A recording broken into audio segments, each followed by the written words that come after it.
நினைக்கிறீங்களா நம்ம விடாம கரெக்டா ஆண்டவரை தேடுறதுனால என்ன பெருசா பலன் அடைஞ்சிட்டோம் உங்களுக்கு தெரியாது.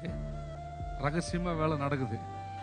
ஆமா, கானான்ல வேலை நடந்த மாதிரி ரகசியமா வேலை நடக்குது.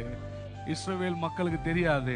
ரகசியமா அவர்களுக்காக மறைவான இடத்துல தேவன் ஒரு பிரம்மாண்டமான தேசத்தை உருவாக்கி கொண்டிருந்தார். பாலும் தேனும் ஓடுகிற தேசத்தை தேவன் உருவாக்கி கொண்டிருந்தார். தம்முடைய பிள்ளைகளை ஒரு நாளும் அவர் மறப்பதில்லை, அவர் கைவிடுவதில்லை. அப்ப நாம தேவனை தேடுகிற ஒவ்வொரு காரியத்திற்கும் ஒரு பலன் நிச்சயமாய் உண்டு. இன்னைக்கு கண்களுக்கு முன்பாக இல்லாம இருக்கலாம், ஆனா கர்த்தர் ஒரு நாள் அவைகளை வெளிப்படுத்துவார். ஆமா, அவனவன் தன் தன் திராட்சை தோட்ட நிழலிலும் அத்திமர நிழலிலும் சுகமாய் தங்கியிருப்பார்கள்.